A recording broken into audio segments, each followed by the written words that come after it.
stand with all those families and all those children who are injured right now and who are suffering through this big trauma.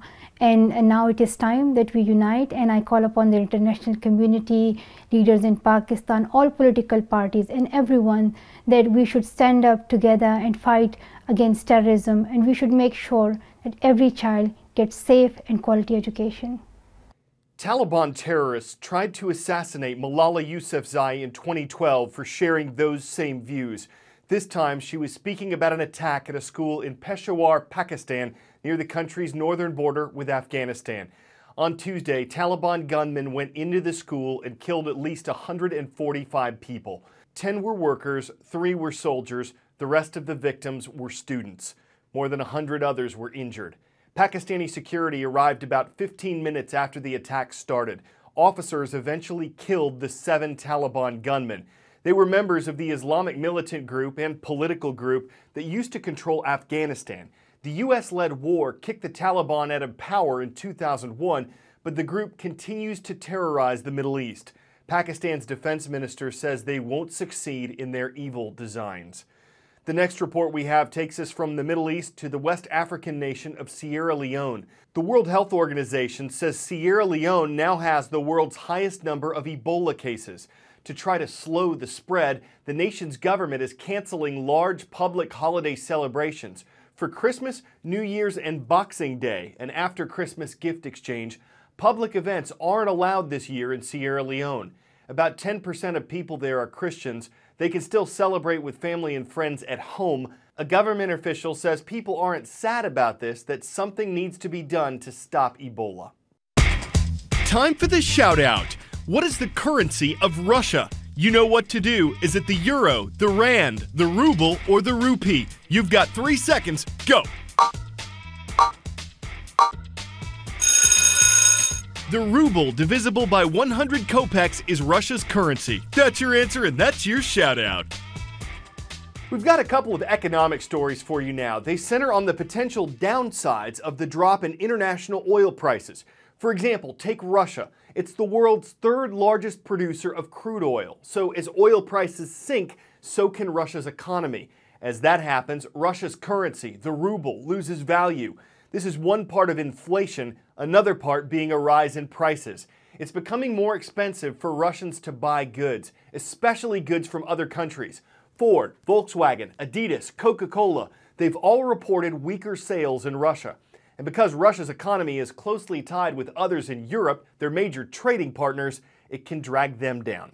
Russia's economy, currency, and stock market are in tatters because of what's going on with oil prices. Russia recently raising interest rates to 17%, 17% from 10.5% to try and stop this massive slide in its currency, the ruble. It doesn't seem to be working just yet. Stocks still plunging, and it's not something that is going to be an easy fix for Vladimir Putin. That's because of what's going on with oil. Russia is a country that depends on the energy market for much of its lifeblood. As long as oil is plunging, it is very, very serious times for Russia right now. The lower value of the ruble could lead to rapid inflation in the country. That's never good news. And because Russia is so intertwined with Europe and other parts of the Western world, this is not an isolated event. This is bad news for the global economy. Many Western banks have lent money to Russia. If Russia's economy sinks further into the abyss, you could see some banks on the hook for some of those bad loans.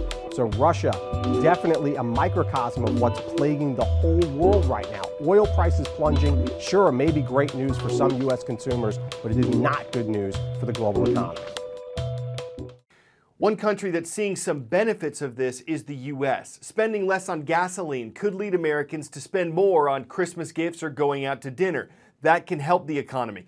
And companies won't have to pay as much to ship their products. So retail prices, specifically of food, have dropped a bit. But there are downsides here too. You can now get gas below $2 a gallon in 13 states.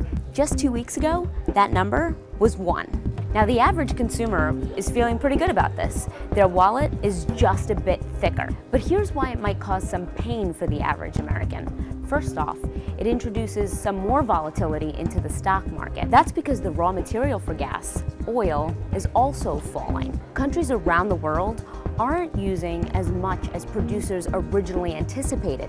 That's sending a signal that the global economy isn't as robust as originally thought. 2, U.S. oil companies have already started layoffs and cutting back projects. That's going to hit a major source of job growth in this country. Just to put it into context, from 2007 to 2012, employment across all U.S. industries dropped by 2.7%. During that same time period, employment in U.S. oil and gas rose by about 32%. And the fallout on state budgets could be especially bad in places like Texas, North Dakota, and Alaska. Still, it's pretty hard to get too down on low oil prices. After all, the U.S. consumer still makes up a major source of economic growth.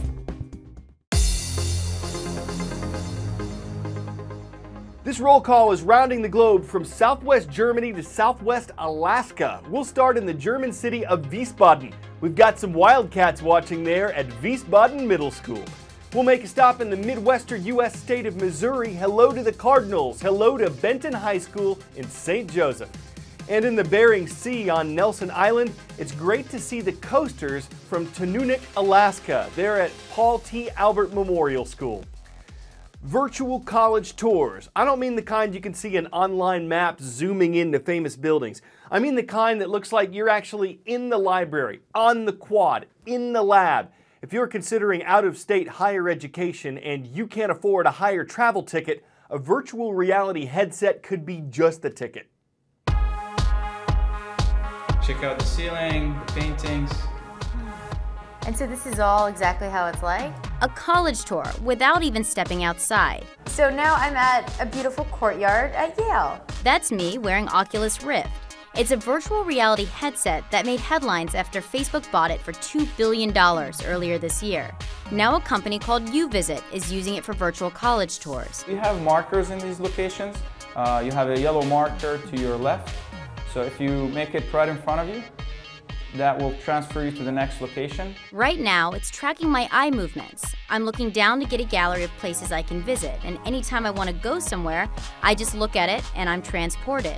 So I'm gonna go to the stadium because I don't want to get in the way of this young lady doing her homework. It's virtual reality aimed at making college more of a reality. Our mission from the day we started the company is making a campus visit more attainable to students. Oculus isn't widely available yet, and even when it is, most people aren't going to have a $350 headset at home. But you could start seeing these devices at college fairs and recruitment events. We're not replacing the actual visit. We're making the kids more excited about doing the actual visit. So this is what it's like to either be a cheerleader, a football player, or in the band. If you're not an athlete, this might be the closest you're going to come to the football field.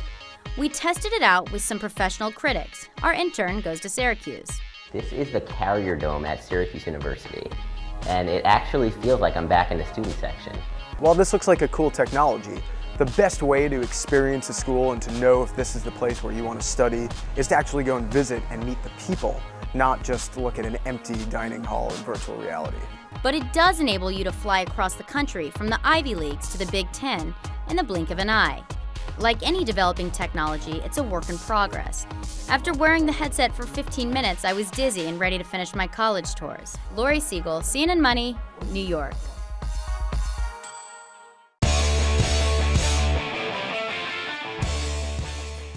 It's the oldest excuse in the classroom. The dog ate my homework. No one even believes it, unless your dog is Roscoe. He's a 5-year-old mutt, and he thought a sophomore's class project at a Texas high school looked good, better than good, delicious.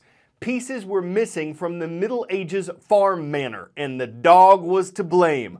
One trip to the emergency vet later, the dog was all right, but the project had to be rebuilt.